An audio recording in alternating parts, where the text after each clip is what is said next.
In the investment world, it involves an enormous amount of high IQ people trying to be more skillful than normal.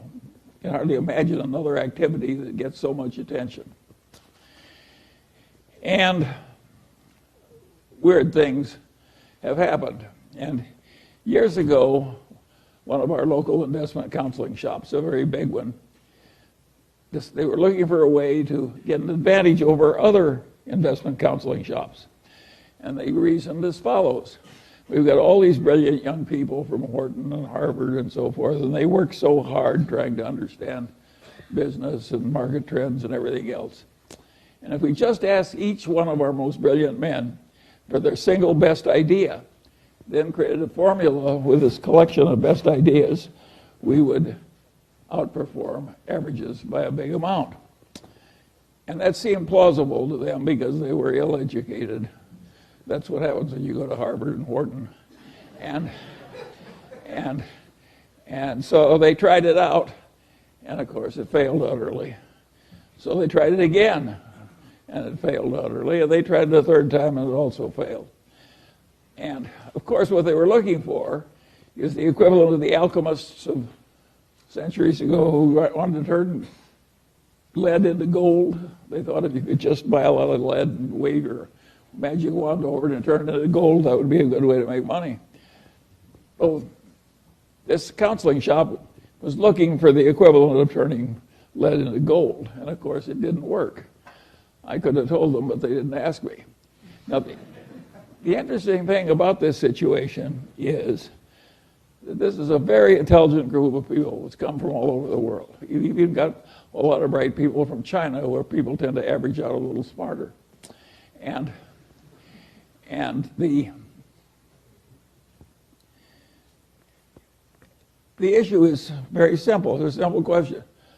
Why did that plausible idea fail? Just think about it for a minute. You've all been to fancy educational institutions.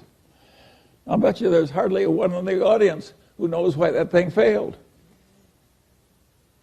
That's a pretty ridiculous demonstration I'm making.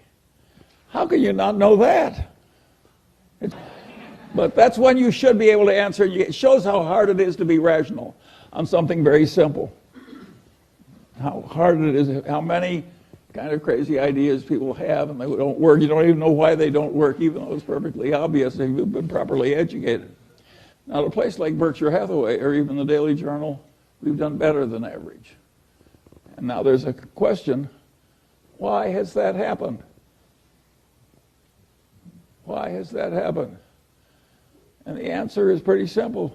We tried to do less. We never had the illusion we could just hire a bunch of bright young people and they would know more than anybody about canned soup and aerospace and utilities and so on and so on and so on. We never had that dream. We never thought we could get really useful information on all subjects, like Jen Kramer tends to have. And we always realized that if we worked very hard, we could find a few things where we were right, and that a few things were enough, and that was a reasonable expectation. That is a very different way to approach the process. And if you had asked Warren Buffett the same thing that this investment counseling did, give me your best idea this year, and you just followed Warren's best idea, you would find it worked beautifully. But he would, trying to know the whole, he would give you one or two stocks. He had more limited ambitions. I had a grandfather who was very useful to me, my mother's grandfather, and he was a pioneer, and he came out to Iowa with no money but youth and health, and took it away from the Indians. He fought in the Black Hawk, he was a captain in the Black Hawk Wars, and he stayed there, and he bought cheap land, and he was aggressive and intelligent and so forth, and eventually he was the richest man in the town and owned the bank and highly regarded in a huge family and a very happy life. And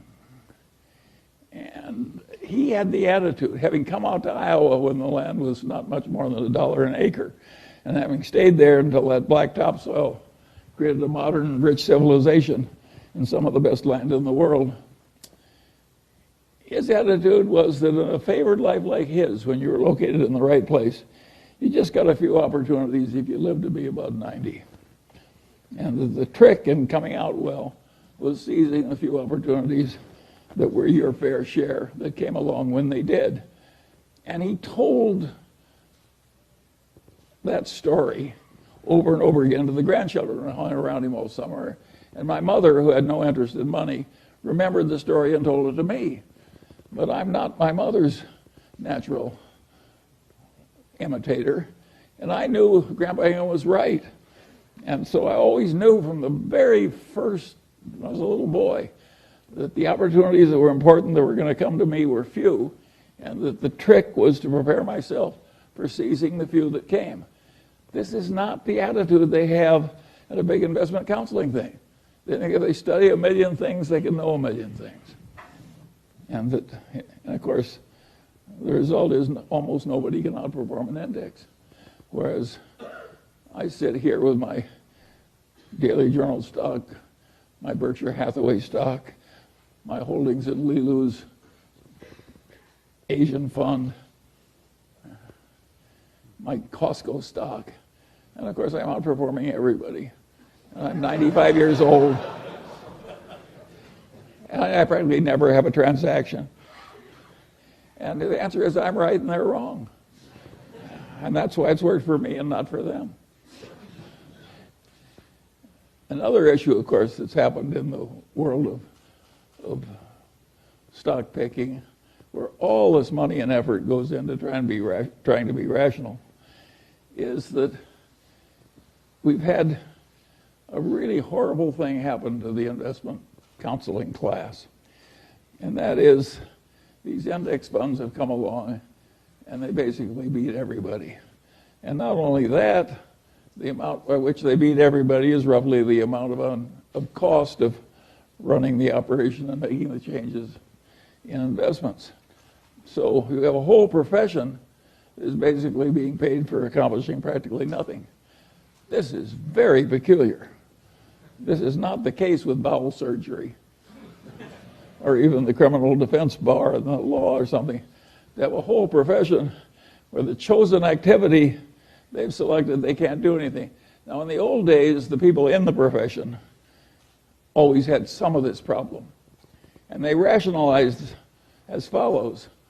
We are saving our clients from the insurance salesman and the stockbroker, the standard stockbroker that serves the active trader. And they were saving people from the life insurance salesman and the hustling stockbroker who liked active trading. And I suppose in the sense that the investing class is still saving those people from an even worse fate.